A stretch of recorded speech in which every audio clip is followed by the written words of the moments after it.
let's start out. If you could just tell us what's the story of Abominable for those in the audience who might not know. Well, Abominable is the story of a teenage girl named Yi who lives in a big metropolis in China. And one night while she's on the rooftop playing her violin, she discovers a 2,000-pound Yeti and embarks on a journey with two of the other kids in her apartment building to get this Yeti all the way back to his Himalayan home, atop Mount Everest. And it's quite a journey. There's music in this movie. We discover the Yeti has the power to control nature, so there's magic in this movie, and there's humor and a lot of heart.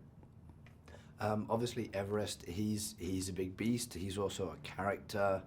How did you go about finding his voice, and why did you pick the guy that you picked to actually bring him to life? And have you perfected a version of Everest of your own? You know, the voice of Everest is quite an interesting point to bring out. We had sound designers named Ethan and Eric from E2, and we worked with them for a while to create the voice of Everest, but he kept sounding too much like a creature. He needed to he's an actor in the movie, you know. He needed to have a voice that could emote, that had a personality, a sense of humor, all those things. And so as a temporary voice, we used Joe Izzo, who was a production coordinator on this job, and he had this vase that he would kind of growl into, and I showed Joe's voice to my sound designers, and they were like, "We should get Joe." So Joe did all the vocals for Everest, but then also Ethan and Eric would come in with bear grunts and growls and panting, that big animal kind of breathing, and they ran his voice through, I call it the magic box, but that's the non-technical term, that would actually deepen his voice and give it enough breadth to fill up that huge Yeti. So it was kind of a combo of Joe as well as Ethan and Eric that created this voice. Mm-hmm. And when you're making a movie like this, there's always going to be iterations of the characters, of designs. Did Everest change quite a bit as you sort of moved through the process and figured out how you wanted him to look? And right. He always almost looked like him, like the character that is there. He was a little more ferocious looking at the beginning, and we gave him a little bit more appeal, deciding that his natural state would be this appealing, adorable character, but that at the beginning of the movie, when he's kind of escaping and you don't really see him, I wanted his hair to be able to spike up and you just see him in silhouette and think that maybe he's a little ferocious. So our character designer, Nico Marley, also designed Kung Fu Panda and How to Train Your Dragon. He is an amazing designer who really worked with me to kind of come up with a unique look for him, because it's tough. He had to be recognizable as a Yeti, but not like any Yeti you've ever seen. So that whole idea of him walking on 4s instead of 2s, Nico was fabulous and just came up with such an amazing, appealing character. Obviously, we're used to seeing Chloe as a superhero right. in the Marvel Universe. Why did you decide on Chloe Bennet as Yi? Was it her? Obviously, it's her voice, but it's also her personality that it seems like you're channeling a little bit. Yes, and as Chloe and I worked together even more, we discovered so much on a personal level that we bonded over. We were both tomboys growing up. Neither one of us were very girly girl. We couldn't relate to princess movies, and so I really wanted her character to be kind of that tomboy, that strong-willed girl that could take this journey all the way from, the big city all the way across China to the Himalayas. And Chloe really embodies that character. So it was almost easy to write for Yi, even when we changed up scenes, because I had even Chloe as a role model and someone I could kind of write for, I should say. She also has that beautiful husky voice that you don't often find in animated characters, especially girls.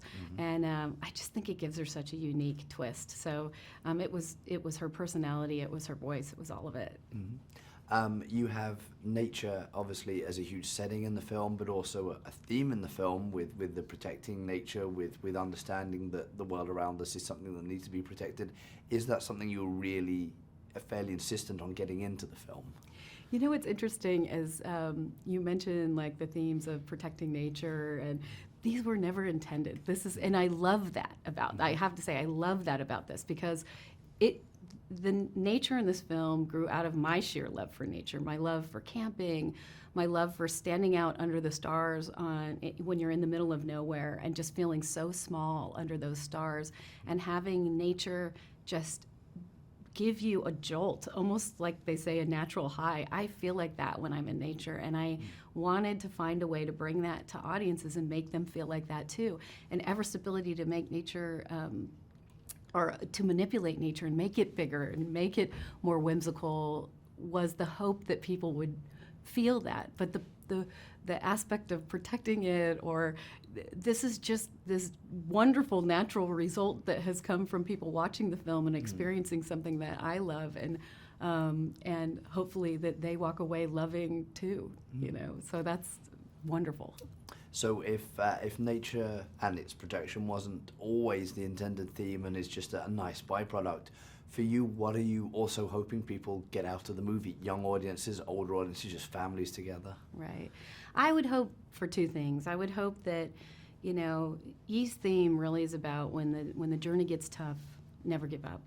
And I feel like we all are on a journey, and as a filmmaker, there's definitely times that things get tough on every movie I've ever worked on. And so life is hard, and you have to find something within you that gives you the strength to keep going. So I hope kids take that away. I hope adults take that away. And that the second thing I hope people take out of this movie is just that when things get tough, you need to surround yourself with family.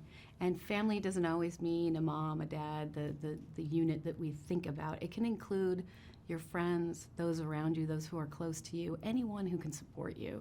And I love that this movie really centers around Yi, who has this strong desire to get Everest back to his home and his family, but it's really because she longs to have a strong home life and family herself. And so the value of family and what that means, I think I also hope people get.